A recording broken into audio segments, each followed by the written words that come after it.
Bonjour à toutes et tous, bienvenue dans cette AnyTalks 6e édition.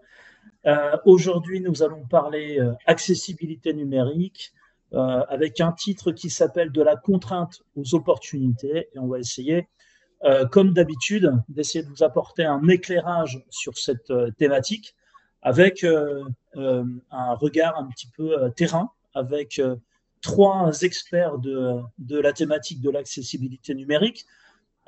Pour la première fois, cette AnyTalks sera disponible avec des sous-titres que vous pouvez activer en haut à droite de votre écran. Et vous allez pouvoir effectivement avoir une retranscription en live de ce que nous allons évoquer aujourd'hui.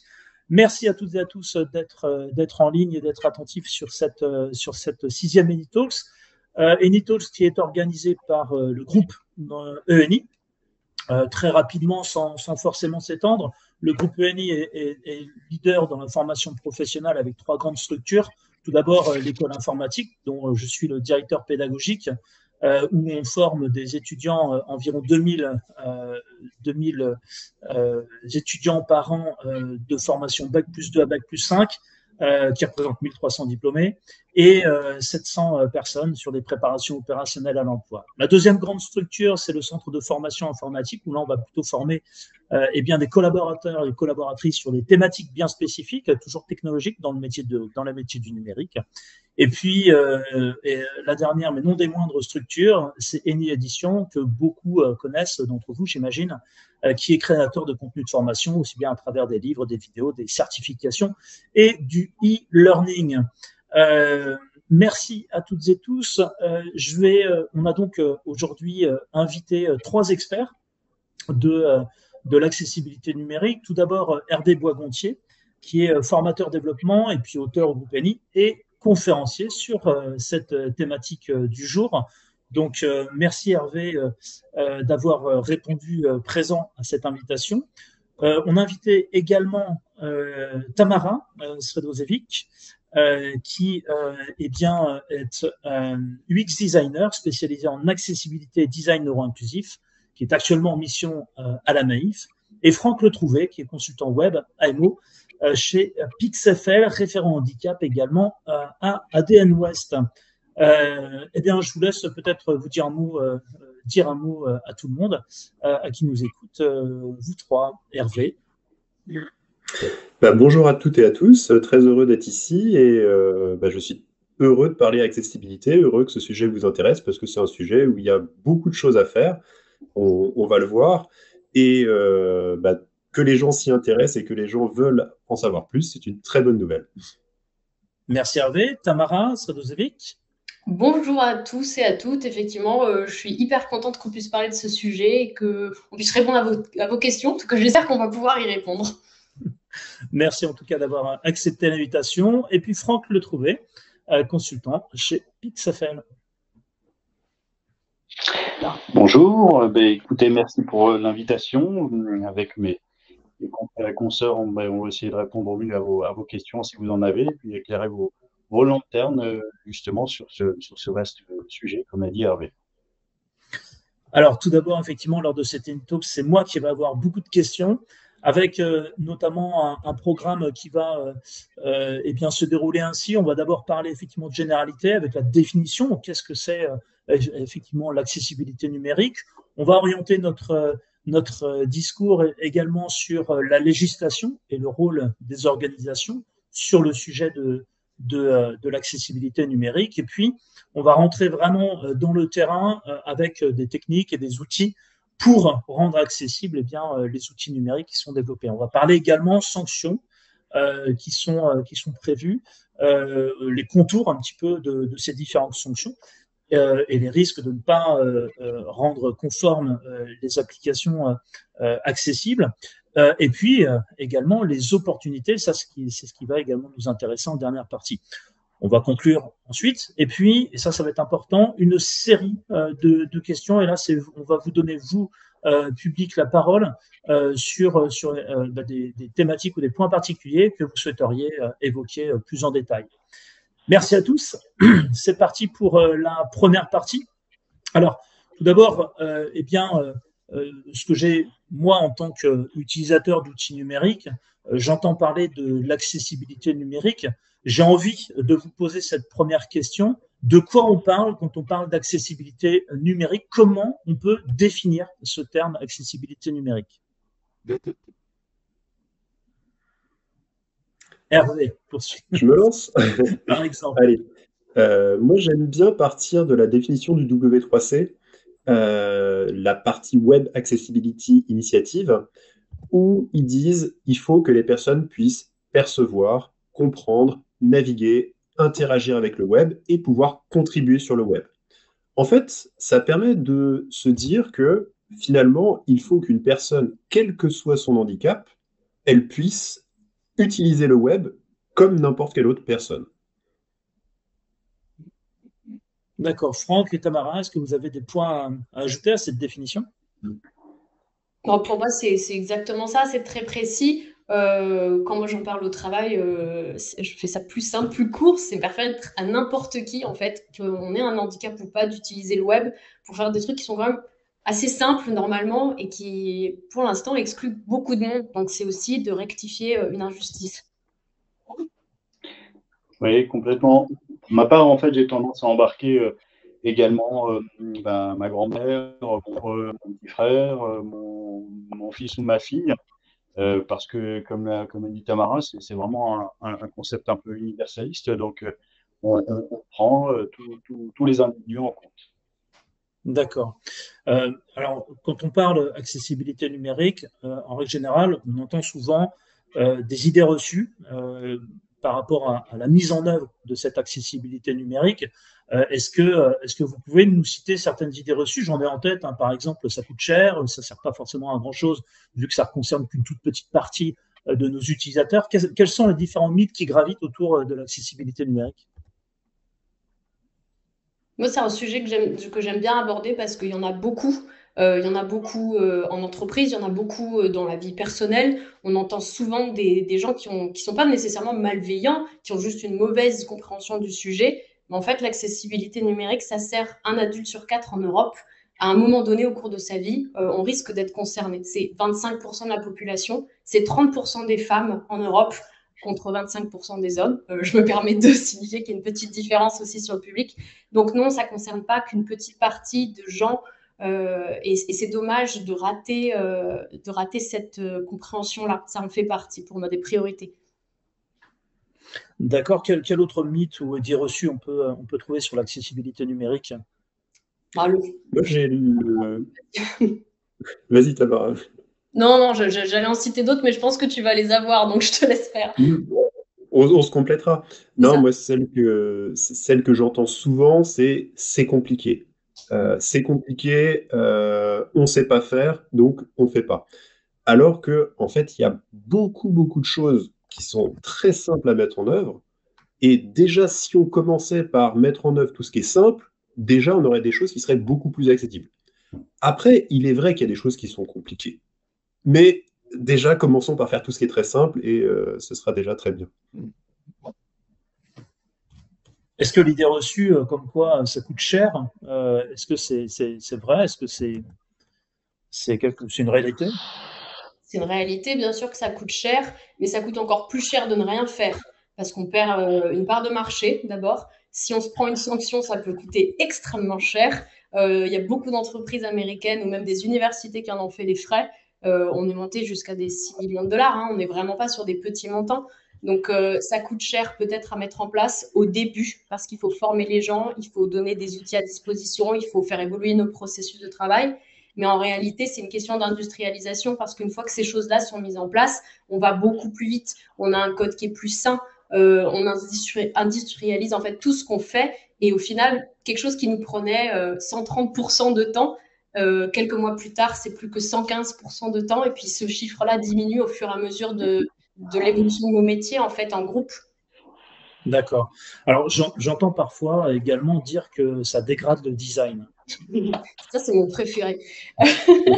Effectivement, ça peut dégrader le design si on comprend mal ce qu'est l'accessibilité. Si on se concentre sur l'accessibilité, c'est uniquement pour les lecteurs d'écran. Donc, on va s'intéresser au code et puis on va plus regarder les couleurs, ou on va plus regarder le langage clair. On va pas regarder si la structure d'une page est logique. Bah oui, ça peut dégrader, mais ça, c'est quand on comprend mal, en fait, sur quoi on peut avoir un impact. Parce que, comme le disait Hervé, il y a des choses simples à faire qui en fait, vont bénéficier de tout le monde, qu'on ait un handicap ou pas, ça rend service. Donc, non, en règle générale, c'est pas censé dégrader le design, c'est juste à prendre en compte parmi toutes les autres contraintes.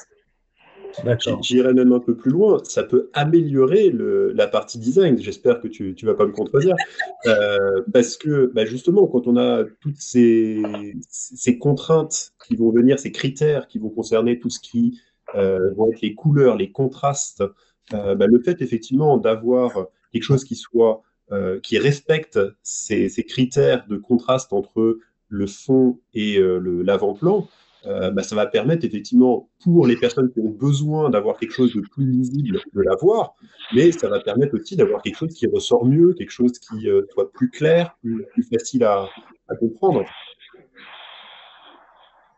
D'accord. Alors, on a perdu Franck et Non, je suis là. tu es revenu. Donc, on est toujours sur la question des idées reçues. On a oui.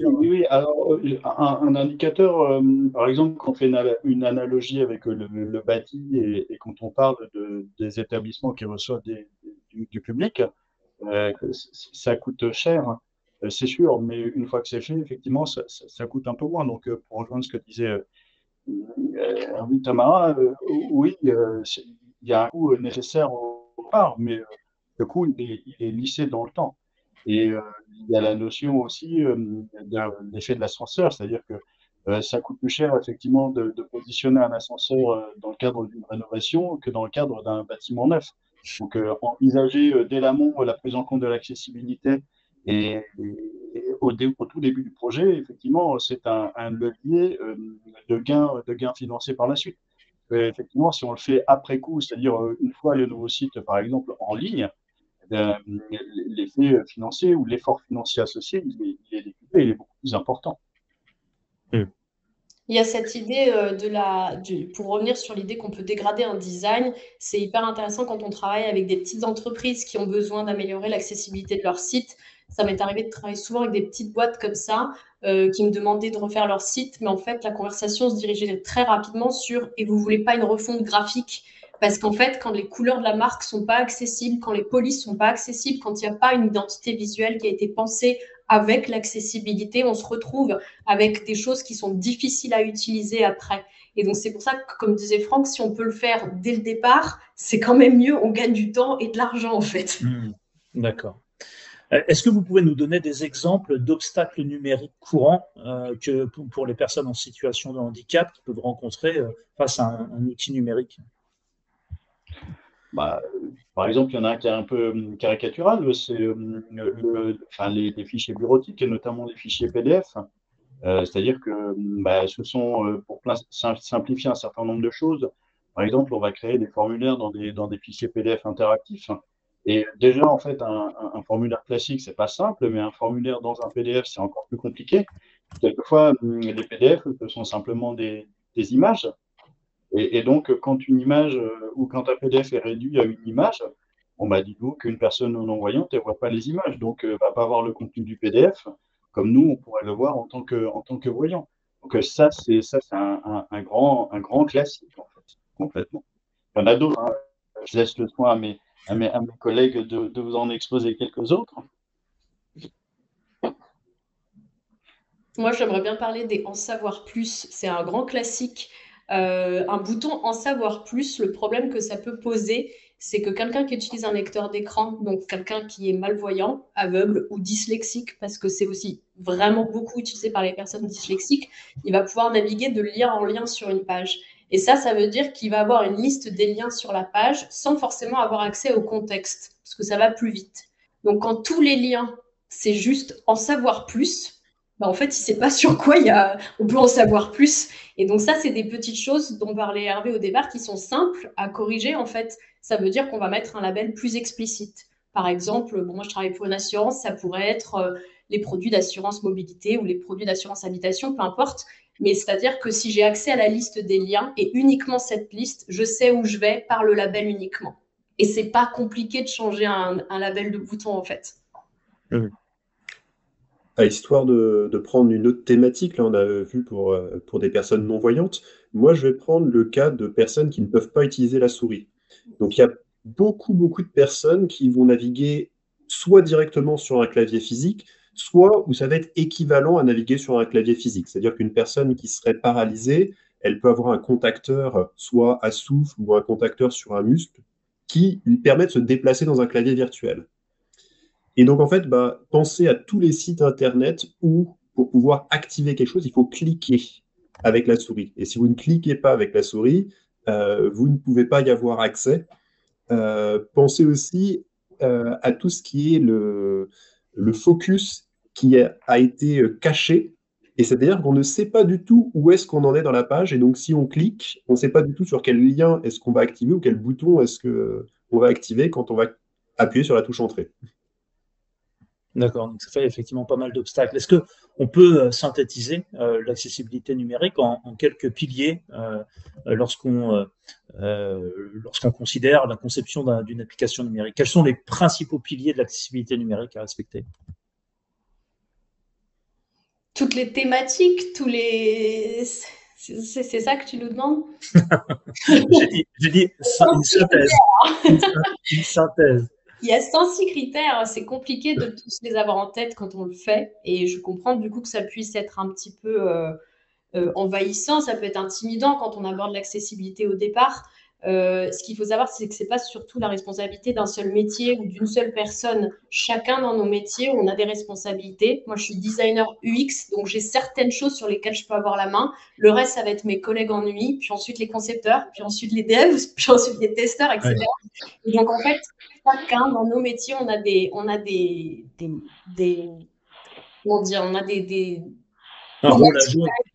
voilà, dans nos conceptions individuelles. Donc là, ce que je comprends, c'est au niveau fonctionnalité, au niveau design, au niveau développement et au niveau des contenus. Et même un PM qui n'a pas forcément un métier technique à proprement parler, si le PM n'a pas priorisé l'accessibilité au moment du chiffrage d'un projet, s'il n'a pas pris en compte le fait que ça doit partir en audit, revenir, qu'il faut un temps de correction des anomalies qu'on a repérées, finalement, ce n'est pas un métier technique qui va se voir sur l'interface, mais ça fait aussi partie de l'accessibilité au final. Si votre PM ne vous a pas donné de temps pour ça, vous y pouvez rien en fait. Alors, pour le public, PM, c'est bien Product Manager, si je comprends bien. Absolument, pardon. Je fais du jargon. Pas de souci, pas de souci. J'ajouterais moi aussi, en bout de chaîne, il y a aussi tout ce qui va être contribution, c'est-à-dire que vous allez avoir des contributeurs qui vont, sur des sites type WordPress, vont venir rajouter du contenu à la suite. Et en fait, le site, il peut être très bien conçu de base, il est parfait, il a été 100% accessible, génial. Sauf que derrière, le site, il va continuer de vivre en fait. Et si les contributeurs ne savent pas, n'ont pas été formés, sensibilisés à l'accessibilité numérique, et finalement, ça peut assez vite dégrader tout le travail qui aura été fait. Donc, il ne faut pas non plus oublier ces acteurs-là aussi. D'accord, très bien. Merci pour toutes ces précisions.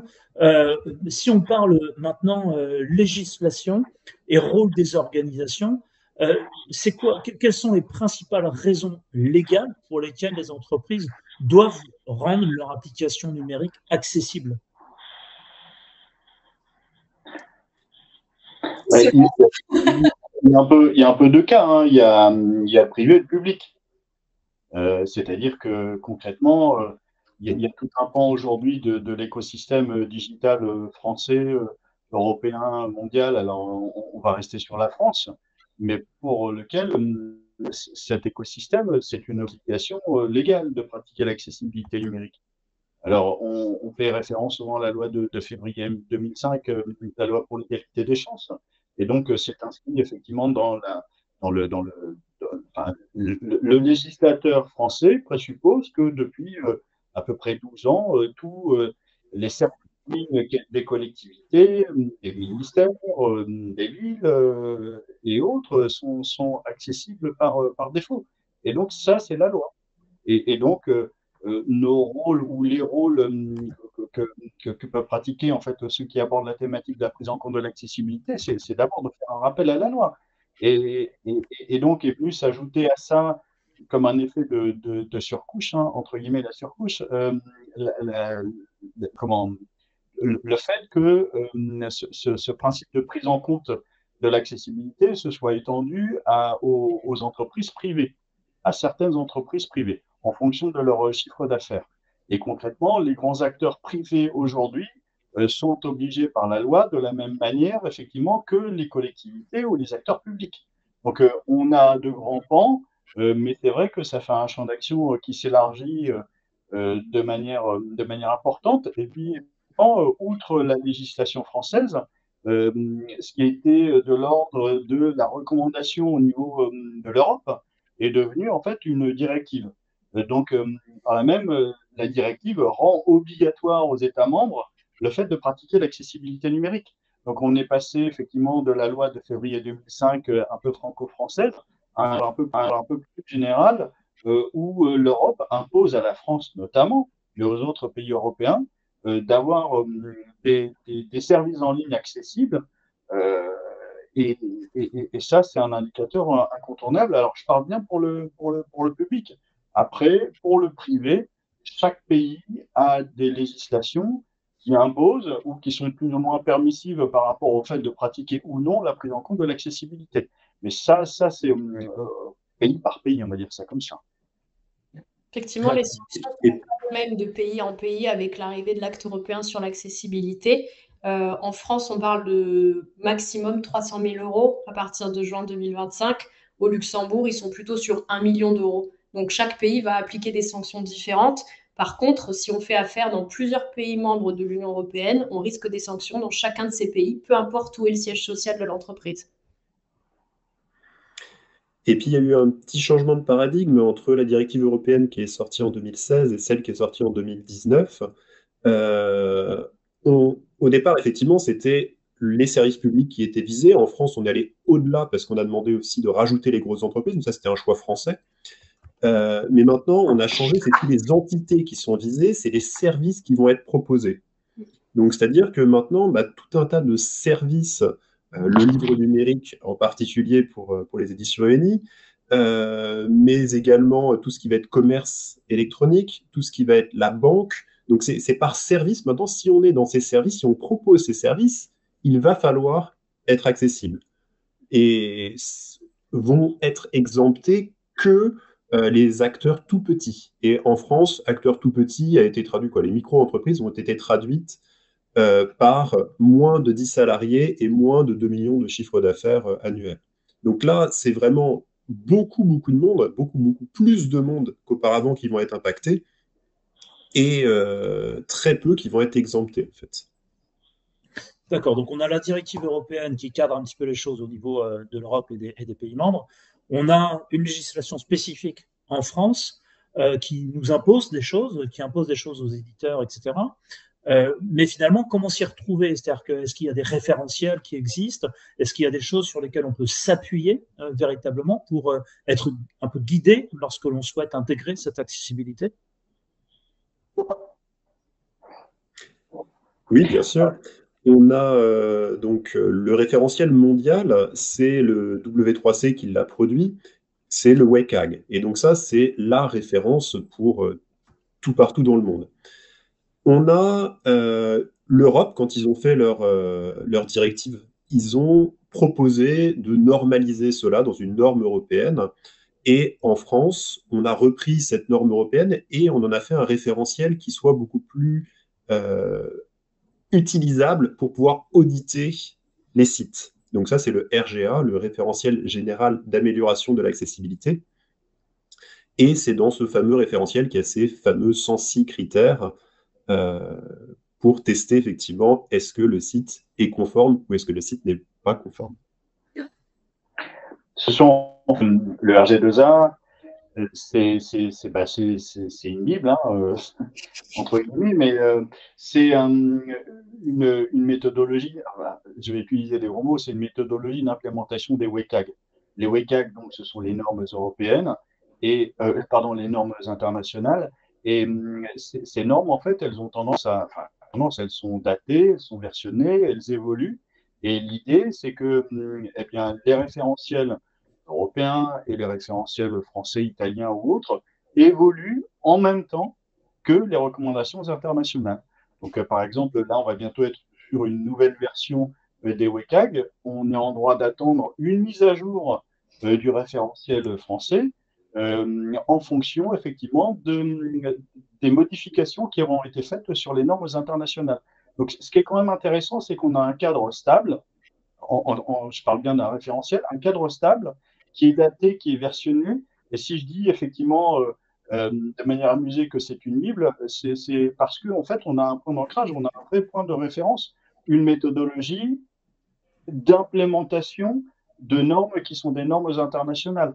Donc concrètement, on a des points d'appui. Alors on a ce qu'on appelle dans le RG2A des critères, et donc cette somme de critères, c'est un peu une recette, si on fait une analogie avec un contrôle technique de voiture, on peut imaginer que quand on passe un véhicule sur un banc de contrôle, on a là également des normes, alors peut-être des normes françaises, européennes ou américaines, j'en sais rien, mais en tout cas, on a toute une grille, et cette grille, en fait, elle vaut pour tout le monde. Donc, avoir un référentiel sur lequel on peut s'appuyer, et le référentiel, il est quand même assez ancien maintenant, puisque les premières versions en fait, du RG2A, version moderne, datent de 2004.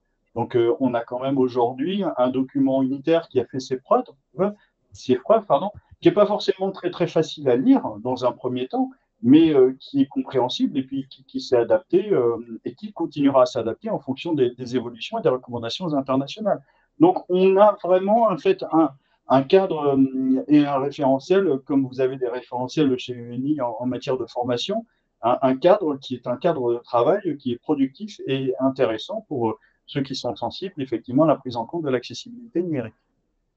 Ce que je trouve intéressant, c'est que effectivement, il y a plusieurs référentiels et que la version française de ces critères va pas être exactement la même que le WCAG. Et du coup, ça peut aussi poser question parce que quand on parle d'accessibilité, on parle vraiment de handicap. Et quand on dit handicap, on ne dit pas neurodiversité. Et pourtant, il y a des handicaps cognitifs qui font partie de la neurodiversité, qui vont être adressés par les critères du WCAG au niveau triple A et on ne va pas les retrouver nécessairement dans le RG2A. Donc, par exemple, le texte centré, c'est quelque chose qui est plus difficile à lire pour tout le monde, mais en particulier pour quelqu'un qui a de la dyslexie. La dyslexie, c'est une neurodivergence, mais ça fait aussi partie des handicaps cognitifs. Ça, le RG2A ne vous l'impose pas. Donc là, c'est aussi intéressant du coup pour les designers de s'intéresser à ce qu'il y a en dehors du RG2A parce que c'est une histoire d'inclusion. Finalement, on n'est plus que sur le cadre du handicap, mais il y a des petites choses qu'on peut faire qui vont faciliter la vie de tout le monde. Et même si c'est pas ça qui va faire que vous serez plus conforme, ben c'est quand même chouette, quoi. D'accord, mais alors du coup, donc si je comprends bien, on a le WCAG d'un côté qui est international, on a le RG2A qui est européen, sur lequel donc on peut s'appuyer pour effectivement avoir ces recommandations et s'y tenir et se préparer à un éventuel audit. Mais moi, en tant qu'éditeur d'applicatifs numériques, à qui je m'adresse pour avoir ce référentiel et à qui je m'adresse pour avoir accès finalement à ces documents, à ces référentiels-là? Les critères, ils sont accessibles sur le site du gouvernement, ils sont très bien listés. On explique aussi les méthodes d'audit. Par contre, c'est vrai que quand c'est pas notre métier, quand on n'est pas auditeur, c'est compliqué, on va pas se mentir. Et c'est bien de se faire accompagner parce qu'il n'y a rien qui peut être automatisé. Vous n'allez pas détecter tout ce que vous avez à détecter avec un robot. Ça, c'est pas possible. C'est pour ça qu'il y a des gens dont c'est le métier et c'est pour ça que ça prend du temps, etc. Mais les critères sont accessibles. Nous, ça nous arrive régulièrement dans nos équipes de design de se demander est-ce qu'il y a un critère pour ça? Est-ce que quelqu'un connaît? Ah oui, c'est le 11.12. Bon, bah, du coup, c'est bien un critère, c'est pas juste une bonne pratique. Donc ça, il n'y a pas à discuter, on va le prendre. Mais donc, ils sont en ligne, ils sont là sur le site du gouvernement. Par contre, il y a des nuances peut-être à comprendre et c'est mieux de se faire accompagner du coup. Quelquefois, par exemple, pour prendre ton exemple, Tamara, par exemple, il n'y a pas de critères sur l'utilisation des typos. je vais utiliser tel typo ou tel autre une typographie, pardon. En revanche, l'usage euh, fait que, eh bien, par exemple, on fait des tests d'utilisation, certaines utilisatrices ou utilisateurs vont préférer utiliser tel ou tel typo. Donc, il faut faire aussi un point d'équilibre entre ce qui est de l'ordre du normatif, les critères dont on a parlé, le contrôle technique de la voiture, et puis la bonne pratique. Et il y en a des bonnes pratiques, en fait. Mais le métier, comme le disait Tamara, de l'auditeur, par exemple, c'est de voir du noir ou du blanc, des 1 ou des 0, c'est-à-dire de dire bah, c'est bon, c'est pas bon, voire c'est non applicable. Mais c'est intéressant aussi d'associer les usages et la bonne pratique à la norme, qui peut sembler quelquefois un peu rigoriste du point de vue de l'affichage de ces sens et critères. Une dernière petite chose à avoir bien en tête, c'est que quand on fait un audit RGA, on cherche à voir la conformité par rapport aux critères, aux sensi critères qui sont indiqués. Maintenant, on pourrait très bien avoir un site qui respecte parfaitement ces sensi critères, donc on va le considérer comme conforme, mais c'est pas parce qu'il est conforme, 100% conforme, qu'il sera 100% accessible en fait. Parce que effectivement, Tamara et Franck ont donné des exemples où on peut avoir des choses qui ne font pas partie des critères, mais qui vont empêcher les gens d'accéder, donc empêcher d'être accessibles. D'accord. D'accord. Alors, dans une organisation, dans une entreprise, on va dire une entreprise privée, un éditeur ou bien une ESN, quand on n'a pas la culture de l'accessibilité numérique, on voit arriver une éventuelle sanction, on ne sait pas trop d'où ça vient, on ne sait pas trop si nos voisins ont été audités, etc., s'il y a eu de réelles sanctions suite à l'audit. Comment je fais, que je sois développeur, que je sois chef d'entreprise, que je sois PM, quelle que soit ma place dans cette organisation, comment je fais pour intégrer finalement cette accessibilité numérique? Est-ce que ça doit être une affaire de toute l'organisation ou bien juste une équipe? Ou comment on s'organise? Est-ce qu'on doit se faire accompagner par une entreprise externe? Comment on fait? Ça dépend de la taille de l'entreprise. En fait, par exemple, pour reprendre l'exemple du privé, du public, normalement, les structures aujourd'hui qui sont obligées par la loi depuis quasiment 12 ans, mais ça a été remis à jour euh, assez récemment. Ces entreprises, elles sont obligées de s'appuyer, un peu comme un DPO pour le RGPD, sur un référent ou une référente en accessibilité numérique. Donc, c'est quelqu'un dont le poste ou la position n'est pas attaché à l'organisation ou à l'organigramme des services. C'est quelqu'un qui va fonctionner un petit peu de manière hors sol pour avoir en fait justement une vision assez transverse de ce qui se passe au sein d'une structure, une collectivité par exemple. Mais on pourrait imaginer dans le privé exactement la même chose. Cette personne, elle est en charge effectivement d'être une ressource, une articulation, un trait d'union entre différents métiers. Et autour d'elle, elle a la capacité à fédérer des énergies, des métiers et à diffuser ou à être effectivement un relais positif au sein des organisations, justement pour véhiculer la bonne parole. Le DPO a ce rôle-là dans un autre registre, euh, mais ça, on le dit pas forcément, mais les textes légaux prévoient quand même effectivement la désignation d'un ou de plusieurs référents ou référentes accessibilité au sein d'une structure. Et donc, Olivier, pour répondre à ta question, c'est quand même enfin, aujourd'hui, pour moi, la pierre angulaire est un élément incontournable. Alors, la difficulté, c'est que il n'y a pas une fiche de poste type justement au sein des organisations et des structures pour désigner ce qu'est un référent ou une référente. Donc, c'est un petit peu aussi à l'entreprise ou à la collectivité de s'approprier justement le profil de cette personne-là. Mais normalement, autour d'elle ou autour de lui sont fédérés un certain nombre d'énergies et c'est un peu le catalyseur justement de thématiques. Et c'est une obligation légale, notamment pour les collectivités, d'avoir effectivement, de se reposer sur ce type de référente. Moi, en tant que formateur, je suis obligé de dire que, il me semble essentiel en fait de former les collaborateurs. On a vu que tous les collaborateurs, quel que soit finalement leur métier, ils ont besoin de s'intéresser à l'accessibilité numérique parce que ça ne peut pas être une personne dans son coin, Franck vient de le dire, qui va faire tout le boulot. Donc, il faut arriver effectivement à ce que les personnes soient sensibilisées, qu'elles soient formées pour qu'elles sachent faire. Et donc ça, évidemment, ça va prendre du temps. Donc quand il y a une urgence, peut-être que c'est nécessaire de se faire accompagner pour faire en sorte que on puisse gagner du temps et respecter effectivement les échéances. Mais à terme, il faut effectivement que ce soit l'affaire de toutes et de tous. Et en particulier, les centres de formation, nous, on a aussi notre rôle à jouer parce qu'effectivement, il faut qu'on forme dans les différents métiers à des personnes qui sachent développer accessible, faire des designs accessibles, contribuer de manière accessible, etc., etc. Moi, je vais rebondir sur vos deux situations parce que je le vois en entreprise et puis je l'ai vu avant en tant que freelance. Aujourd'hui, pour rentrer à la Digital Factory de la Maïf qui s'occupe du site Maïf, vous ne rentrez plus si vous n'êtes pas au moins sensibilisé sur le sujet de l'accessibilité. Ça fait partie des critères de recrutement parce qu'on a des obligations légales et que c'est nécessaire. Donc, c'est plus une question de est-ce que vous avez ce petit truc ou pas. On a besoin de cette compétence au même titre qu'on a besoin de comprendre des notions de sécurité ou de rédaction ou de quels que soient nos métiers. Il y a des choses à savoir. Donc, ça en fait partie. Et effectivement, chez Maïf, quand ils ont commencé à prendre le sujet de l'accessibilité, il y avait un référent accessibilité, il y avait une squad accessibilité qui, plus tard, une fois que ça a été mis en place, que le design system a commencé à grandir, qu'on a commencé à avoir des composants accessibles, ils ont démantelé cette squad pour que chaque squad produit prenne sa part de responsabilité en accessibilité, quel que soit le métier.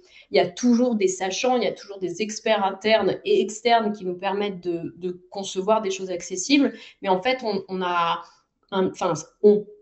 parce que c'était avant que j'arrive, ils ont ramené un petit peu cette responsabilité pour tout le monde, de bien comprendre qu'on ne peut pas l'ignorer, quel que soit notre métier, on a notre part à faire, et c'est cet ensemble-là qui va faire qu'on est accessible ou pas au final. Donc ça questionne les formations, effectivement, ça questionne les outils qu'on utilise, parce que si vous faites un PDF sur Figma, il ne sera pas accessible, et franchement, bonne chance pour le passer dans Adobe Acrobat, c'est une galère, ça ne marchera pas. Ça demande aussi un focus sur nos processus, parce que parfois, même si tout le monde est de bonne volonté, même si on est tous formés, il suffit que quelqu'un intervienne pas au bon moment dans la chaîne de prod pour que ça crée une anomalie. Donc, en fait, on est obligé de regarder ces trois pôles-là en même temps. D'accord. Très intéressant. Alors, ça fait une bonne transition avec la partie suivante où on va s'intéresser un petit peu plus aux techniques et aux outils pour mettre en place cette accessibilité. Et à votre sens, quels sont les principaux outils d'accessibilité que vous recommanderiez, alors que ce soit en termes d'outillage ou bien même d'audit pour s'auto-tester et auto-tester son applicatif? Alors, si je peux me permettre, en fait, il y a un indicateur premier qui est un indicateur qui est hyper intéressant, c'est le bon sens. C'est-à-dire que concrètement, regarder une interface, on ne va pas parler d'un site, en fait, on va parler au sens du législateur, il parle d'un service en ligne. Donc, un service en ligne, c'est quoi? Ça peut être un site internet, un intranet, ça peut être un extranet, ça peut être une application mobile. Et souvent, en fait, quand on regarde une interface, avant de se poser la question s'il est accessible, il y a des fois des notions de bon sens. Et alors là, je vais empiéter sur le métier de Tamara, mais moi, je suis toujours choqué, par exemple, sans parler d'outillage, quand je vois dans une charte graphique, par exemple, quand on écrit en blanc sur jaune clair, quand on écrit en blanc sur gris, ou inversement, et je me dis, mais là, il y a un souci, c'est du bon sens. Donc, le bon sens, par exemple, eh bien, un outil, par exemple, entre autres, c'est une imprimante en noir et blanc. C'est-à-dire que la page, je l'imprime. Alors, c'est peut-être pas écologique, mais par exemple, je pratique ça avec les étudiants parce qu'à l'ancienne, au départ, on n'avait pas d'outils pour calculer justement ce qu'on appelle calibrer les contrastes, vérifier effectivement si les contrastes sont bons ou pas. Et ce qu'on faisait souvent, c'est qu'on imprimait en noir et blanc un écran, et puis on le regardait et on mettait le bon sens en action en se disant qu'est-ce que tu vois? Est-ce que de ton point de vue, c'est suffisamment contrasté ou pas? Donc, Tamara, elle ira mieux que moi, mais souvent, même pour des fonctionnalités techniques, des fois, on se dit, mais ça, c'est du bon sens, quoi. On n'a même pas besoin du RG2A, on n'a pas besoin des critères. Il y a des trucs, et le bon sens, et donc, on a parlé de la norme et on parle des usages, et je reviens toujours sur cette notion d'usage, parce que c'est pas une fin en soi, mais souvent, ce que mon petit frère, ce que ma grand-mère a à me dire par rapport à la construction d'un service, c'est quand même super intéressant du point de vue du bon sens.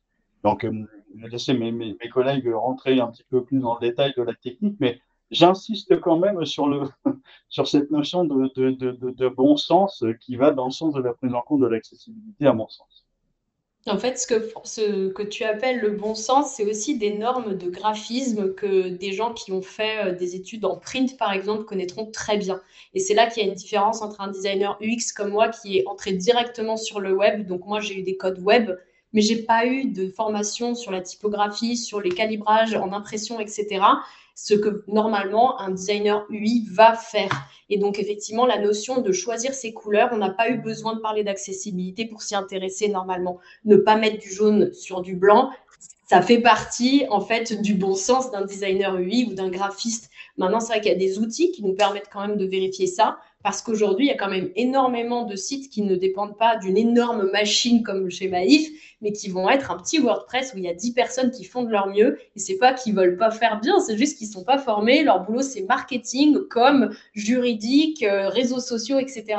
Et en fait, c'est là-dessus que c'est compliqué parce que c'est des gens dont l'expertise n'est ni en design UX, ni en design UI, mais ils participent par exemple à une association et ils essaient de faire de leur mieux. Et en fait, ces gens-là, il faut les accompagner, il faut leur donner des plateformes qui permettent de prendre en compte l'accessibilité. Il y a des plateformes comme Webflow, par exemple, qui nous permettent d'avoir un site en ligne qui va être accessible si on connaît les bonnes, et on va dire les grandes tendances.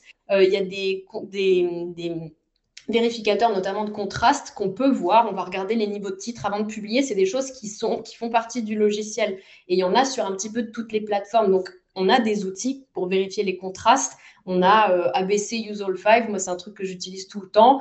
Il y a des plugins sur Figma, mais même dans les outils pour des petits sites, ça existe aussi. Donc, il faut s'y intéresser. Il n'y a pas un milliard de choses à savoir quand notre métier n'est pas hyper spécifique. Mais des grands principes, c'est important de les avoir en tête, ça évite ces erreurs de bon sens. Pour compléter, moi je vais parler plutôt en tant que développeur ou en tant qu'auditeur. Il y a tout ce qui est disponible dans les navigateurs. C'est-à-dire que dans les navigateurs, maintenant, on a les outils du développeur, ce qu'on peut accéder en faisant un petit appui sur la touche F12. Et en particulier, on a une partie donc, qui va s'appeler accessibilité sur Firefox ou qui va être Lighthouse sur Chrome.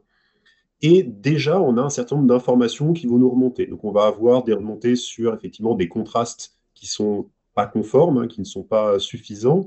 On va avoir des remontées sur des éléments qui ne sont pas accessibles au clavier. On va avoir des éléments qui vont nous remonter voilà, un certain nombre de petites problématiques d'accessibilité. Et déjà, effectivement, c'est une première piste où on va pouvoir vérifier est-ce que déjà ces éléments-là sont bons ou pas. Maintenant, il faut quand même faire un petit peu attention avec ces outils parce que on ne peut pas, on n'a pas d'outil qui permettra de vérifier l'ensemble des critères d'accessibilité. On estime qu'on est capable de détecter entre 20 et 30% des critères à peu près. Et là, on ne fait que détecter en fait les problèmes. On les corrige pas. On arrive juste à détecter à peu près 30% de problèmes. Donc, il faut quand même penser que même si l'outil nous dit que, OK, sur ces critères qu'il a vérifiés, on est à 100%, en fait, on n'est qu'à 100% des 30%. Donc, il reste encore 70% pour être 100% conforme. Et encore une fois, 100% conforme ne veut pas dire 100% accessible. D'accord. Donc, on est loin de la pleine accessibilité facilement. Est-ce qu'il y a pour tester 100% des critères de l'accessibilité numérique, est-ce qu'il existe des outils de test quelque part? Alors, il en existe, et pour rebondir sur ce que vient de dire Hervé, Ce qui est assez intéressant dans l'outillage, alors, mes consoeurs et mes confrères ne sont pas toujours forcément d'accord avec ce que je vais dire, mais pour moi, en fait, ça constitue un commencement de preuve. C'est quoi? C'est que souvent, la question qui vient, quelqu'un vient vers vous et vous dit, ou vous demande, est-ce que mon site est accessible? Quand vous utilisez un outil comme l'a dit Hervé, qui sont des outils qui sont résidents directement dans les navigateurs, vous pouvez répondre à la question en disant si tu fais la même chose que moi, en même temps que moi, tu es censé obtenir le même résultat que moi. Et donc, ce résultat, souvent, en fait, il est remonté sous la forme d'erreur. Et ça, c'est un algorithme qui le dit. C'est un petit peu, l'analogie tout à l'heure, c'était avec les véhicules. Quand je vais faire un contrôle anti-pollution sur mon véhicule, on branche une valise sur mon véhicule et automatiquement, en fait, il y a un indicateur qui dit si ma voiture elle est bonne ou pas pour le service. C'est un petit peu la même chose quand on utilise ces algorithmes-là.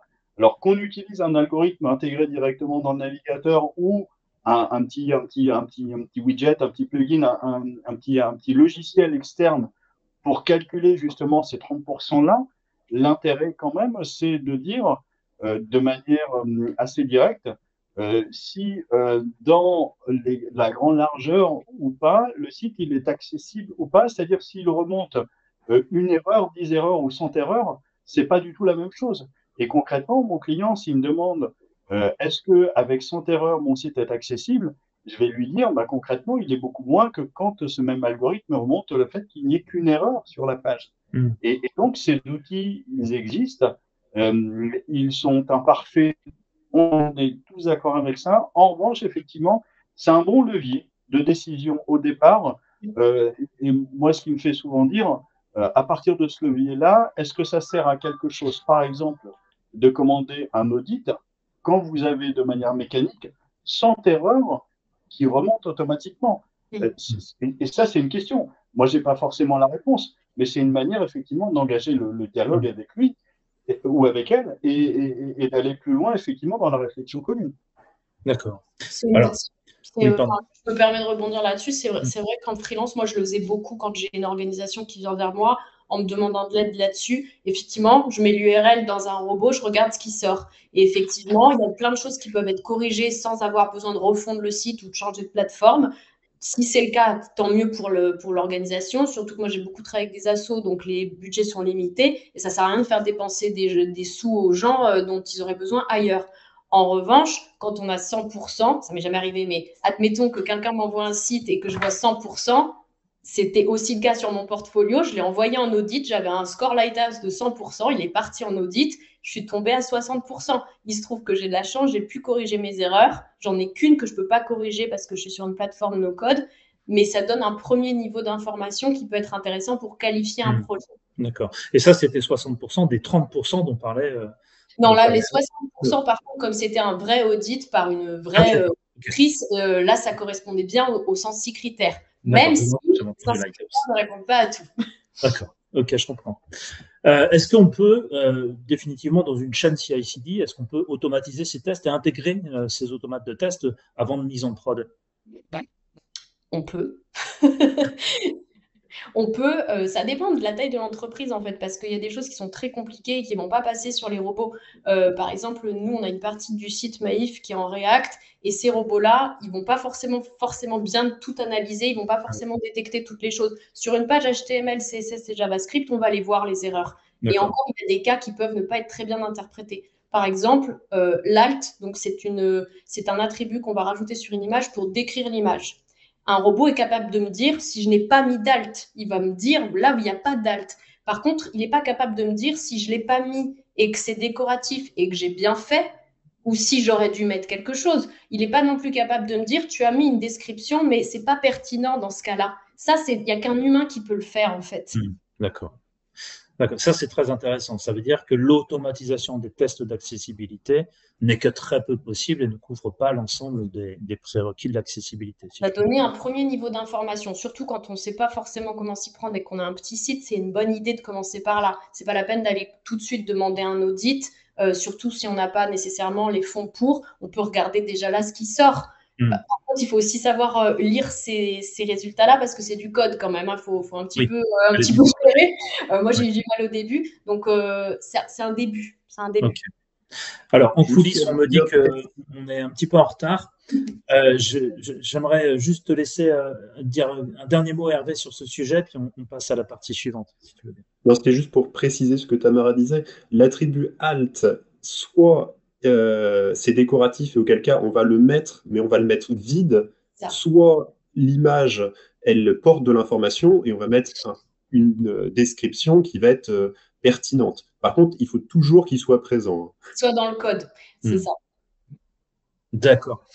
Alors, on va passer maintenant à la partie sanctions et opportunités. Et là, je voudrais faire le focus avec une première question sur ce sujet-là. C'est comment une non-conformité avérée peut-elle affecter la réputation d'une entreprise ou d'un outil? Sur la réputation, du coup, on est plutôt sur une histoire de relations publiques. C'est ça? Oui. Eh bien, par exemple, l'université d'Harvard a eu un procès, je crois que c'était en 2018, mais je me trompe peut-être sur la date. En tout cas, parce que leurs cours en ligne n'étaient pas accessibles, ils ont pris 1,7 000 $, donc du coup plus d'1 million, presque 2 millions de dollars en fait, en frais de justice.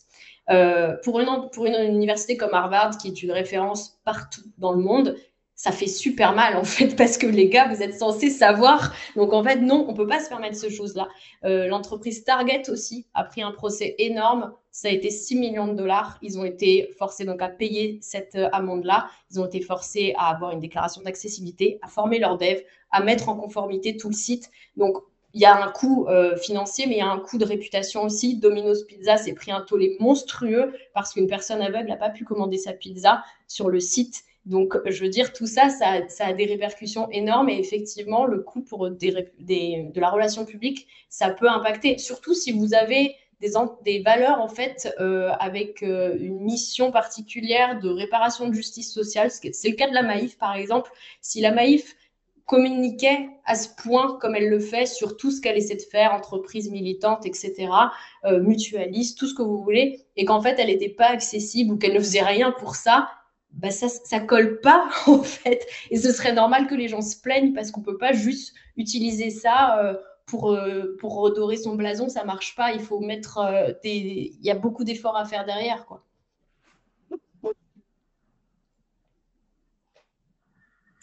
Non, et puis on se rend compte de plus en plus que ça va faire partie des critères de choix, c'est-à-dire que dans un appel d'offres, on va avoir de plus en plus de personnes qui vont imposer, qui vont dire, voilà, nous, on a besoin que le service qu'on va acheter, il soit accessible. Donc si on se rend compte déjà que le site internet de l'entreprise qui répond à l'appel d'offres n'est pas accessible, on se dit bah ça commence mal, c'est pas avec eux qu'on va faire affaire, quoi. Est-ce qu'il y a eu des sanctions qui ont été prononcées en Europe et en France sur ces sujets d'accessibilité numérique? En France, on n'est pas du tout aussi en avance qu'aux États-Unis, hein. Les États-Unis là-dessus sont précurseurs. Bon, dans les procès, ils ont toujours été en avance sur nous. Euh, mais nous, pour le moment, en fait, on a eu l'organisme qui est capable de faire les contrôles, qui a été défini par ordonnance que en 2023. Donc, ça fait pas si longtemps que ça qu'on a une autorité de contrôle. Cette autorité de contrôle, quand on regarde son site internet, il n'est pas conforme pour le moment. Euh, donc voilà, on n'en est pas encore à cette étape-là. Pour le moment, ils sont en train d'envoyer quelques petits courriers pour ceux qui n'ont même pas pris la peine, qui sont obligés de le faire et qui n'ont même pas pris la peine d'indiquer, de faire leur affichage pour dire sur leur page d'accueil est-ce qu'ils sont non conformes, partiellement conformes ou totalement conformes. Donc déjà, ceux qui n'ont pas fait cette déclaration-là, on commence à leur poser des questions. Pourquoi vous ne l'avez pas fait? Petit à petit, les choses devraient avancer et peut-être qu'on aura quelques procès retentissants qui vont venir. D'accord. Est-ce qu'on a entendu parler quelque part d'une volonté de se lancer dans ces audits généralisés et dans l'arrivée justement de sanctions? Est-ce que ça a été quelque chose qui a été évoqué?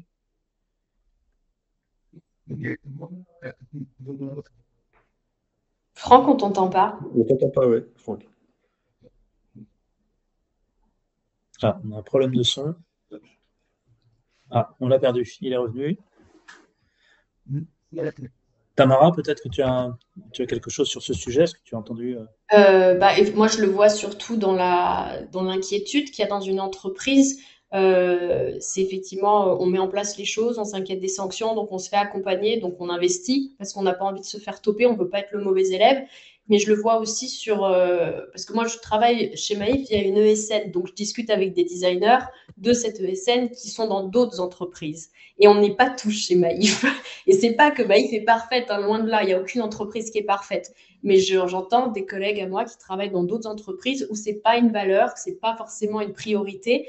Les entreprises sont connues dans le métier pour être OK avec le fait de payer une sanction.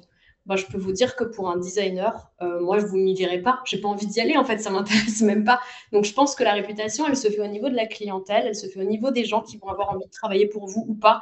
Parce qu'en fait, on est tous un peu pareil, on préfère être les bons élèves et tant qu'à faire, on a envie de bosser pour une boîte qui prend soin des gens, quoi. Parce que ça va se refléter aussi sur notre expérience d'employé. Donc, tout ça, c'est lié finalement.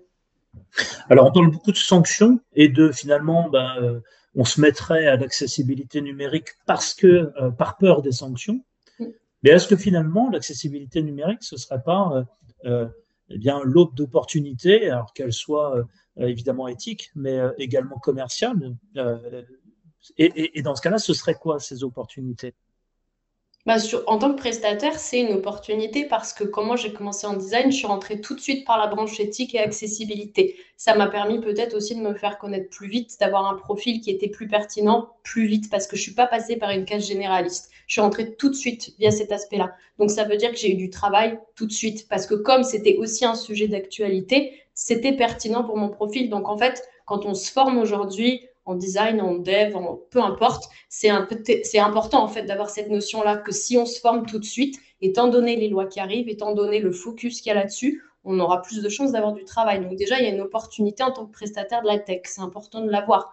Après, effectivement, il y a des opportunités commerciales, il y a des études qui ont été faites, notamment par Accenture, qui dit qu'en fait, on augmente nos bénéfices 3 fois plus vite, nos ventes 4 fois plus vite. Il y a des études vraiment monétaires parce que l'argument éthique, en fait, il convainc les gens déjà convaincus. Ça suffit pas toujours pour faire avancer le sujet. Et des fois, il faut parler d'argent, des fois, il faut parler de sanctions, des fois, il faut parler aussi de droits de l'homme, parce que malgré tout, le fait de pouvoir prendre un rendez-vous à l'hôpital pour aller voir un médecin, c'est un portail vers des soins. Et ça, c'est un droit de l'homme. Donc, est-ce que l'accessibilité, c'est pas aussi un portail vers des droits de l'homme? Moi, je crois que oui. Ah, mais Franck, on n'a toujours pas de son. Hervé, est-ce que tu veux rebondir le temps que le son de Franck Oui, non, moi je suis persuadé effectivement que c'est une très bonne opportunité, aussi bien effectivement pour les personnes, comme le disait Tamara, hein, pour se distinguer, pour montrer effectivement des compétences supplémentaires, mais également effectivement pour toute entreprise. Euh, on a la, dans l'imaginaire, hein, le fait que c'est une toute petite partie des personnes qui ne pourraient pas accéder au site. La majorité des handicaps ne sont pas visibles, donc on ne se rend pas compte effectivement qu'il y a beaucoup de personnes qui peuvent être empêchées. Et peut-être que quand tout n'est pas accessible, on peut se dire qu'effectivement que les personnes, elles vont se dire, bah, si elles ont besoin d'acheter un livre, bah, elles finiront par demander à quelqu'un de les aider pour pouvoir acheter ce livre sur votre plateforme qui n'est pas accessible. Mais si effectivement, petit à petit, les concurrents commencent à avoir des plateformes accessibles, bah là, peut-être qu'effectivement, on va avoir on va perdre des clients, ou au contraire, si jamais on le fait, on va gagner des clients parce que nos concurrents ne le font pas. C'est ça, une opportunité de marché. Est-ce que vous avez des exemples en tête en matière de réussite d'intégration et de mise en œuvre de l'accessibilité numérique, justement?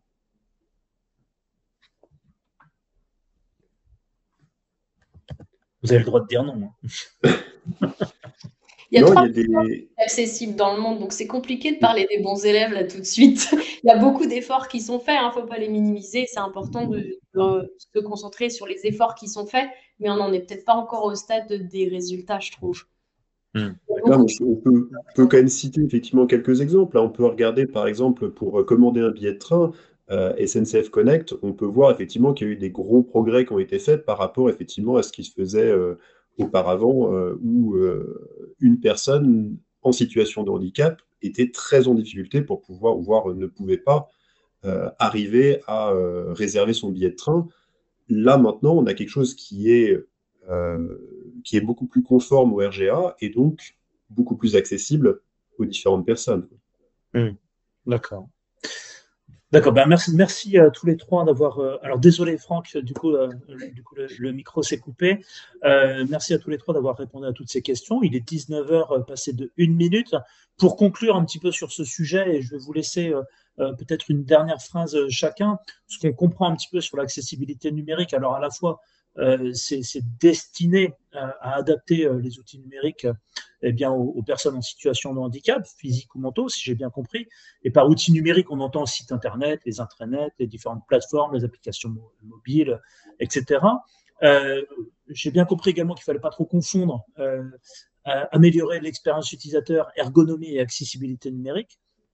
Et puis du coup, effectivement, ça représente un véritable enjeu avec de véritables opportunités tout de même, qu'il y a beaucoup plus d'utilisateurs qui sont concernés par ces adaptations visuelles et auditives, si l'on s'en tient à ce sujet, que effectivement peut-être qu'aujourd'hui, eh bien, il y a des cadres légaux avec des référentiels qui existent, qui nous permettent à la fois de pouvoir positionner un petit peu son niveau d'accessibilité numérique sur son applicatif, que ça représente aujourd'hui une obligation légale, qui a un vrai risque aujourd'hui de sanction, même si jusqu'à maintenant il y a encore très très peu d'audits qui ont été sanctionnés. Mais on sent que ça devient de plus en plus prégnant et dangereux de ne pas être conforme à cette accessibilité numérique. C'est un vrai enjeu technique également parce que on a tendance peut-être à se reposer sur des outils de test, on va dire, qui couvrent qu'une certaine partie de cette accessibilité numérique, et il existe un monde pour aller jusqu'à la conformité. On note aussi que même si on est totalement accessible au regard du RG2A, on ne l'est pas forcément au regard de tous les handicaps. Et donc, effectivement, ce qu'il faut retenir, c'est que c'est une mouvance d'équipe qui doit être mise en place dans l'organisation. C'est véritablement un rôle de tout à chacun, puisque on parle de fonctionnalité, on parle du UX design, on parle de développement, et donc ça nécessite que toute la chaîne de production d'un outil numérique soit concernée par cette accessibilité numérique. Merci à tous les trois. Je vous laisse une dernière phrase chacun et chacune à dire, et puis on passera effectivement à la réponse à de nombreuses questions qu'il y a dans le chat. Moi, je voudrais bien rebondir sur quelque chose que tu viens de dire.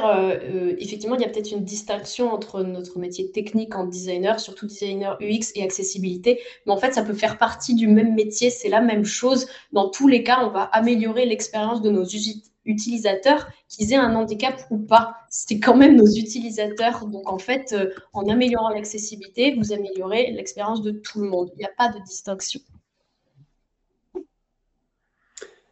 Non, pour ma part, moi, je vous dirais que il faut pas avoir peur de l'accessibilité. Il faut se lancer, il faut apprendre, il faut se former, et c'est quelque chose qui va être très très valorisant. C'est-à-dire que quand on a des utilisateurs qui viennent nous voir et qui nous disent oui, ça a vraiment changé ma vie, ça change vraiment les choses, c'est important. Et donc faites-le.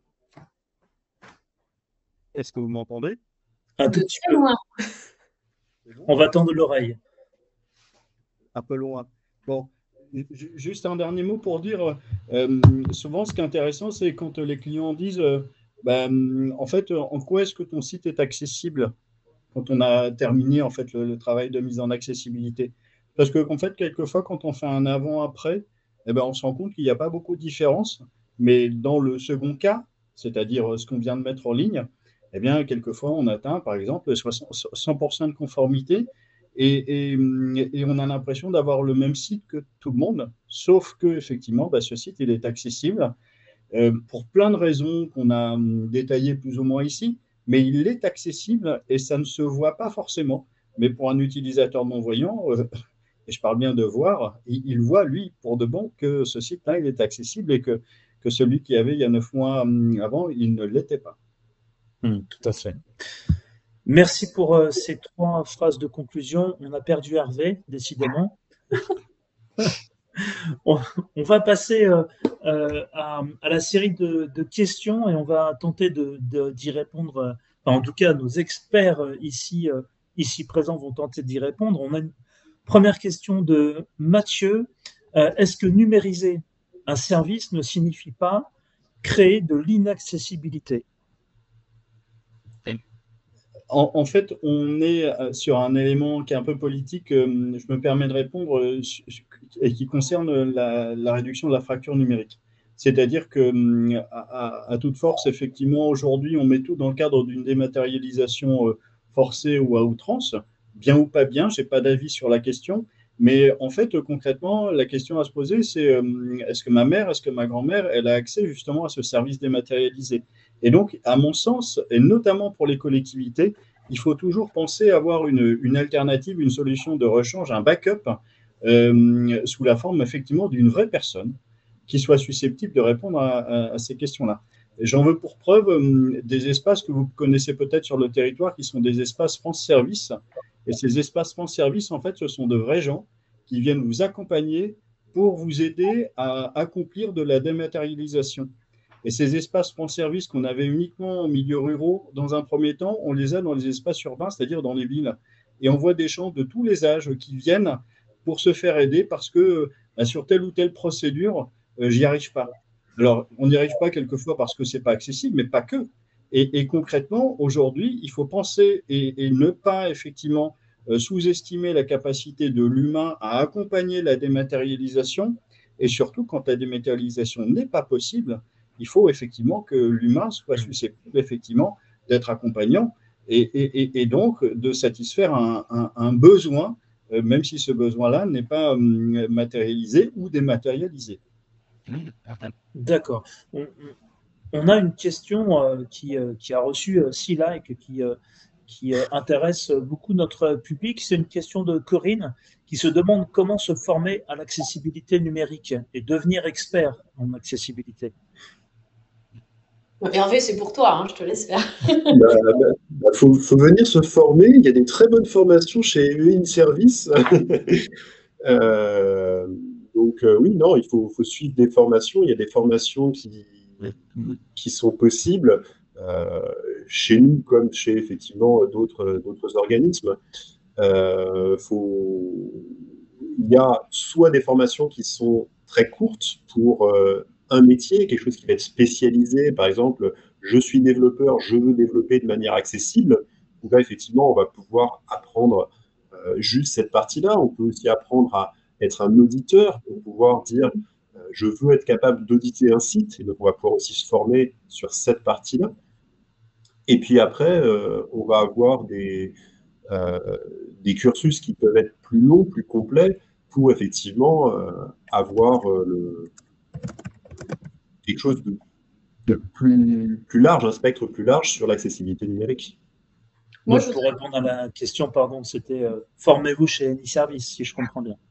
Pas que. Moi, je me permets d'intervenir parce que j'ai pas de formation officielle. Je n'ai pas de master en design accessible. Je me suis formée grâce à des gens qui travaillaient. J'ai eu accès à beaucoup de ressources. Et c'est vrai qu'en France, c'est compliqué d'avoir accès à des ressources de qualité en français. Quand on ne parle pas anglais, ça peut être une barrière. Ça, je l'entends. Donc, il y a aussi des ressources qui existent en anglais, mais maintenant en français. Moi, j'ai une newsletter là-dessus pour les équipes produits. Qu'est-ce qu'on peut faire de simple? Parce que c'est ce qu'on disait au début. Il y a des formations pour des métiers spécifiques, en design, en dev, peu importe. Il y a aussi des petites choses qu'on peut faire quand on est en marketing, quand on est contributeur, quand on est PM. Il y a des petits trucs, des petits automatismes en fait à avoir. Et ça, déjà, ça résout une grosse partie des problèmes. Savoir rédiger un alt, il y a beaucoup de métiers qui en ont besoin et pas que les designers UX. Donc en fait, si c'est un sujet qui vous intéresse, il y a des ressources, il faut aller les chercher. Moi, j'en ai sur mon blog, vous pouvez y aller. Il y a plein de gens très bien qui font du travail super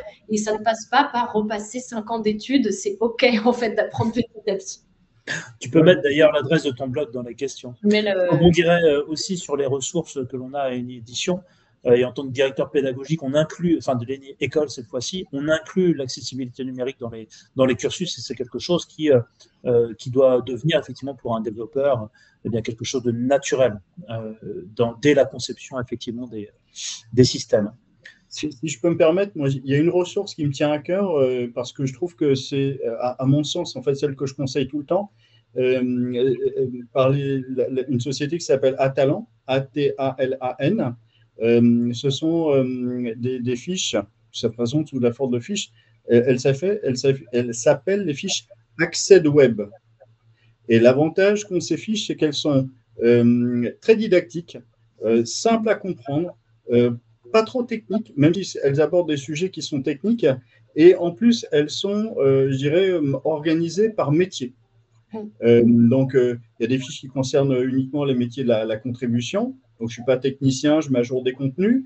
Il y a des fiches qui concernent uniquement, par exemple, le métier de Tamara sur la partie UX, UI, c'est-à-dire je conçois graphiquement, par exemple, des interfaces. Et puis, il y a deux familles, en fait, de fiches qui portent uniquement sur la partie plus vraiment technique. Et encore une fois, voilà, je vais les mettre dans le chat, mais ce sont, à mon sens, de bonnes ressources. Ce n'est pas de la formation, mais si vous voulez rentrer doucement, justement, et commencer à lire des choses qui sont bien faites sur l'accessibilité, je vous conseille en fait ces fiches Accès Web. Je vais mettre dans le chat effectivement la référence au site. Alors en coulisses, on me dit que c'est fait, c'est déjà dans le chat. Parfait. Autre question, alors là cette fois-ci beaucoup plus technique. Parmi le foisonnement, c'est une question de Anne, parmi le foisonnement des bibliothèques React en front notamment, quel est l'état des lieux par rapport à leur compliance avec les WCAG? Savez-vous si certaines sont plus accessibles que d'autres? Hervé, c'est pour toi. Ouais, non, on n'y va pas là. Moi, je ne suis pas React, alors j'aurais du mal à répondre précisément sur React. Maintenant, effectivement, de manière plus générale, quand on utilise une librairie, il y a généralement effectivement des plugins qui vont être plus accessibles que d'autres, et il y en a qui font effectivement l'effort de l'indiquer, de dire que, voilà, que le plugin a été développé avec un souci sur l'accessibilité. Et donc, effectivement, en privilégiant effectivement ces plugins-là, il y a plus de chances qu'on soit proche de quelque chose d'accessible. Ce n'est pas forcément parce qu'ils l'ont dit que ça le sera parfaitement, mais en tout cas, il y a plus grande probabilité. Si on ne vous le dit pas, c'est que ça ne l'est pas. Ça, c'est à peu près sûr, par contre. Je suis d'accord avec Tamara, des environnements de développement, quelles que soient les technologies, qui sont accessibles par défaut, c'est exceptionnel, voire ça n'existe pas. Et pour une raison simple, et je rebondis sur ce qu'a dit Hervé au départ, même s'il y a une prise en compte de l'accessibilité sur certains aspects, notamment tout ce qui concerne la manipulation au clavier, c'est-à-dire vous n'utilisez pas la souris, vous utilisez uniquement les commandes au clavier pour utiliser ou manipuler quelque chose qui serait issu, qui sortirait d'un environnement de développement, quel qu'il soit, ça n'est quasiment jamais prévu dans les développements. Pourtant, effectivement, c'est un levier technique qui est déterminant dans la prise en compte d'un composant. Je pense par exemple à une fenêtre, vous voyez, une fenêtre modale qui s'affiche, pop-up, une pop-in, une modale, on l'appelle comme on veut. Techniquement, elle peut être conforme, mais elle ne l'est quasiment jamais lors d'une manipulation au clavier. Donc, pour répondre un peu à la question, sans entrer dans la techno, par défaut, il y aura toujours en fait un travail ou un retravail des librairies à prévoir, d'où effectivement l'intérêt, comme disait Tamara, d'utiliser ou de se réapproprier un certain nombre d'outils ou de fonctionnalités dans des design systems. Pourquoi? Parce que on va mutualiser effectivement la capacité de tel ou tel outil à produire de l'accessibilité sous la forme effectivement d'un jeu qu'on va mettre de composants sur étagère et qu'on va utiliser en fonction des besoins des projets. Aujourd'hui, effectivement, les meilleurs rendements accessibles au niveau des comptes et notamment des comptes privés, mais publics aussi, on les voit en fait souvent sur des design systems. Vous avez notamment, par exemple, le design system de l'État qui fonctionne très très bien et qui propose effectivement un jeu de composants qui sont accessibles et parfaitement utilisables au clavier. Donc ça, là encore, c'est une bonne ressource. C'est une bonne ressource, mais je me permets de rajouter une nuance.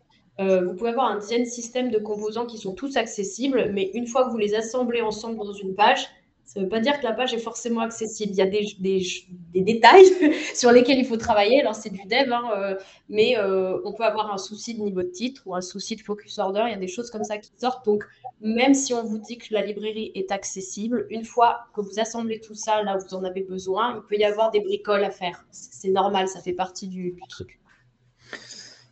Ok, on a une question de Bastien qui nous demande si nous avions une charte graphique avec certaines couleurs qui ne sont pas forcément adaptées aux personnes daltoniennes. Que mettre en place? Ça dépend si on veut faire une refonte graphique ou pas, si on peut se le permettre ou pas. En fait, c'est compliqué ces questions-là sur les couleurs parce qu'effectivement, si vous partez d'une boîte qui a du rose et du jaune, et c'est ces deux couleurs, le rose et le jaune ensemble, honnêtement, bonne chance, quoi. Vous n'allez pas pouvoir mettre du texte jaune sur un fond rose et que ce soit accessible partout, ça ne marche pas. Donc, il va falloir peut-être décliner d'autres couleurs, en fait, qui feront partie de la charte graphique, mais qui vont fonctionner avec ces teintes-là. Et donc, vos couleurs de marque, vous allez les utiliser qu'à certains endroits, mais peut-être pas sur les borders, peut-être pas sur les boutons, peut-être pas sur le texte. Et ça fait partie vraiment d'un travail très, très important, en fait, quand on travaille sur l'accessibilité. Parfois, on est obligé de se faire accompagner parce qu'on ne peut pas refaire l'identité visuelle de la marque, mais en attendant, le rose et le jaune, ça ne marche pas. En même temps, je me demande qui est rose et jaune encore dans sa charte graphique. Mais... On peut, moi, sur mon site, franchement, j'ai des couleurs de dingue, mais j'utilise du border noir qui fait que ça passe. Mais voilà, il y a des combines à connaître. Donc, trouvez-vous un bon designer et ça se trouve, ça va marcher. Intéressant. Alors, on a une question de Xavier qui nous demande parmi tous les éléments de ces référentiels, donc j'imagine WCAG et puis RG2A, etc. Explique-t-il les critères apparaissant comme prioritaires ou plus importants en termes d'accessibilité? Un peu à la manière d'un top 10 des bonnes pratiques d'accessibilité à mettre en place. Alors, pour moi, les éléments, on va dire, auxquels il faut faire le plus attention, c'est ce qui va être complètement bloquant. Ce qui va vraiment empêcher les utilisateurs de pouvoir utiliser votre site, votre application. Et donc ça va être effectivement le fait de se dire, est-ce qu'on peut naviguer au clavier complètement? Est-ce qu'on peut accéder à tous les éléments? Est-ce qu'on ne va pas se retrouver coincé à un moment entre deux boutons et on va juste rester coincé sur ces deux boutons et on ne peut pas sortir de ces deux boutons? Donc ça, effectivement, c'est un des aspects où on va être bloqué, on va être empêché, où on va pas pouvoir accéder à des éléments qui sont dedans. Ça va être le fait de se retrouver avec des informations qui vont être cachées dans des images. C'est-à-dire que c'est dans l'image qu'il y a toute l'information et on se retrouve avec pas d'alternative à l'image, ou alors on se retrouve avec une information du style schéma organigramme de la société. D'accord, mais moi je voudrais savoir qui est le président, qui est en charge de tel aspect. Et nous, on sait juste qu'il y a un graphique où il y a l'information dessus, mais si je ne la vois pas, j'aurai pas l'information.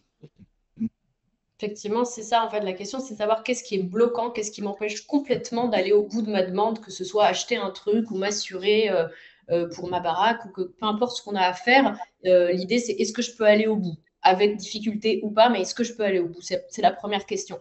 Et ensuite, effectivement, il y a des trucs qui sont tout le temps là dans les audits, enfin, même pour des gens qui savent, hein, même moi, dans mon retour d'audit que j'ai eu, j'avais des erreurs d'alt, parce que les alts sont compliqués, et qu'en fait, même quand on sait, on se rate, et ok, ça fait partie du truc. C'est un truc que j'aimerais bien que les gens comprennent. La perfection, c'est pas possible de l'atteindre. C'est quasiment impossible. C'est très dur. Mais c'est pas grave. Il faut commencer quelque part. Le principal, c'est de s'améliorer, en fait. Donc, une erreur de moins, c'est toujours une erreur de moins. Les couleurs, c'est facile à régler. Sauf quand c'est dans votre charte graphique, je vous l'accorde. Les alts, en vrai, une fois qu'on a compris comment ça marche, c'est aussi facile à régler. La navigation au clavier, il faut qu'elle soit là. Il y a des choses comme ça, des grands principes qui sont tout le temps dans les erreurs. Une fois qu'on a chopé ces 4 ou 5 trucs, déjà, ça va mieux. Merci. On a une question d'Hélène qui nous pose la question pour inciter les sociétés et collectivités à avoir un site accessible. Quelle deadline concrète on peut leur donner concernant le risque d'avoir des sanctions? Est-ce que c'est juin 2025? Est-ce qu'il y a une autre deadline à prendre en considération? Alors, en fait, juin 2025, ça va être pour tous les nouveaux développements. C'est-à-dire qu'à partir de juin 2025, si vous sortez un site Internet, il faut effectivement qu'il respecte, si vous êtes dans le spectre des services qui font partie du Service Act, il faudra qu'il soit conforme. Après, pour tout ce qui est déjà existant, là, par contre, c'est beaucoup plus lointain la date limite, puisque là, on va être avec du 2030. Donc là, il nous reste encore 6 ans, en fait, pour effectivement faire en sorte que tous les sites existants, si tentés qu'ils soient encore là, finalement, dans 6 ans, soient mis en conformité d'ici là. Par contre, ça peut prendre du temps, donc autant s'y mettre tout de suite. Hein. Sinon, vous allez paniquer, vous n'allez pas faire venir vos soirées tranquilles, je pense. Est-ce que vous m'entendez? Oui. Alors, une info, sachez simplement que l'ARCOM, qui est aujourd'hui on va dire le gendarme de l'accessibilité numérique en France, qui a été désigné par les services de l'État, a commencé en fait à envoyer un certain nombre de courriers. Donc, la cible en fait porte aujourd'hui à peu près, enfin, de ce qu'ils disent dans leur communication, sur 200 000 services en ligne, qui sont des services en ligne publics, qui ont été ciblés par cette autorité. Ça veut dire quoi? Ça veut dire que concrètement, aujourd'hui, les départements, les régions, les ministères, et on peut imaginer que ça va arriver, puisque là, c'est un phénomène assez nouveau, ça date de ce trimestre-ci, vont recevoir en fait un rappel à la loi. Et le rappel à la loi, c'est quoi? C'est un cadre qui définit ce qui est présupposé être obligatoire depuis plus de 10 ans et qui s'inscrit dans le cadre de la directive européenne, c'est-à-dire le rappel à la loi par rapport aux obligations d'affichage. L'obligation d'affichage, ça veut dire quoi? Ça veut dire que vos sites Internet, vous regarderez souvent dans le pied de page, ils peuvent porter la mention accessibilité non conforme ou accessibilité partiellement conforme ou accessibilité totalement conforme. Cette mention, en fait, elle est obligatoire. Et donc, ça, c'est une obligation d'affichage. Donc, ça veut dire que généralement, derrière l'obligation d'affichage, il y a un système de sanctions qui se met en place. Pourquoi? Parce que l'État, très certainement, va se reporter sur les collectivités pour payer ou pour faire payer effectivement l'addition, parce que concrètement, quand la France ne respecte pas une directive européenne, elle se met à l'amende. Et que concrètement, cette amende-là, quelqu'un devra la payer. Alors, c'est nous, contribuables, qui allons la payer dans un premier temps, mais on peut imaginer que l'ARCOM, en fait, mette en place, voire durcisse le régime de sanctions qui est prévu notamment à destination des collectivités. Et donc, on présuppose que ce rappel à la loi est le premier étage de la fusée et que, de mon point de vue, mais là, ça n'engage que moi quand je dis ça, courant 2024 et surtout en 2025, on sera sur autre chose, sur un appareil qui sera un peu plus répressif à la manière de ce qu'on a aujourd'hui pour le RGPD. D'accord. Alors, en coulisses, on m'a coupé les questions, donc ça doit être l'heure de la conclusion. Moi, j'ai vu quand même quelque chose dans les questions. J'aimerais bien rebondir parce que ça fait partie un peu des mythes auxquels on est tout le temps confronté. Ça revient tout le temps. C'était une question en fait sur. Enfin, quelqu'un a dit les alts, c'est surtout pour le SEO. Les alts, c'est pas pour le SEO. Il faut arrêter de truffer les images, en fait, les alts avec du contenu pour le SEO, parce qu'en fait, Google va vous pénaliser déjà si vous faites ça. Et ensuite, les alts, c'est d'abord pour les lecteurs d'écran. Si jamais vous n'avez pas accès à l'image, vous allez pouvoir comprendre ce qu'il y a dedans de si important. Donc, vous mettez une information pour ces personnes-là. Mais si jamais votre CSS n'a pas chargé, tout le monde a besoin de cette alt. Donc, non, ce n'est pas pour le SEO. C'est vraiment super important. Vous allez vraiment risquer des gros problèmes si vous faites ça. Donc, Tamara, si je comprends bien, l'accessibilité numérique d'un site web va jouer sur le SEO? Oui. Oui, parce qu'en fait, ça suit les mêmes règles, c'est-à-dire que si une page est accessible, elle a plus de chances d'être bien indexée parce qu'elle va respecter une logique dans les niveaux de titre, par exemple un H1 qui est l'idée principale de la page, H2, H3 et on décline, etc. Maintenant, une page qui est bien indexée, ça ne veut pas dire qu'elle est accessible, ça ne marche pas dans l'autre sens. D'accord. Mais si vous faites des efforts en accessibilité, normalement, vous allez aussi faire des efforts pour votre SEO. Ok. En fait, souvent, c'est quelque chose qui va de pair, c'est-à-dire que à l'heure actuelle, le robot de Google, ce qui va l'intéresser le plus, c'est du texte. Il n'est pas encore en train d'analyser les images. Ça va peut-être venir, mais pour le moment, effectivement, c'est le texte qui l'intéresse. Donc, si effectivement, on a fait en sorte que ce soit accessible en particulier aux personnes non-voyantes, normalement, on a fait en sorte que toutes les informations soient présentes d'un point de vue texte. Et donc, effectivement, pour le SEO, il aura toutes les infos. Et donc, effectivement, c'est un combo qui est gagnant. Et puis, c'est aussi une synergie qu'on va avoir aussi avec le côté Green IT, sur le côté éco-conception des sites Internet. Parce que il y a beaucoup de choses où on va faire d'un point de vue accessibilité, où on va poser les questions de temps en temps aux personnes en leur disant, là, vous mettez un composant complexe, un carrousel avec des vidéos à l'intérieur, etc. Et là, on leur dit, bah, pour rendre ça accessible, ça va être compliqué. Ça va être compliqué se traduit souvent par ça va être très cher pour vous. Et là, les personnes vont nous dire, oh bah, non, finalement, on n'en a peut-être pas besoin. Donc voilà, là, c'est encore un exemple où finalement, ça va aller de pair et le fait d'améliorer l'accessibilité permet d'améliorer aussi l'empreinte environnementale du site. D'accord. Ben, merci à tous les trois. C'était personnellement, et ça n'engage que moi, hyper intéressant. J'en ai appris beaucoup ce soir sur l'accessibilité numérique. Alors, on a effectivement, il y a eu une sorte de parti pris par Hervé parce qu'il fait partie d'un organisme de formation, l'ENI École, dont je fais partie aussi.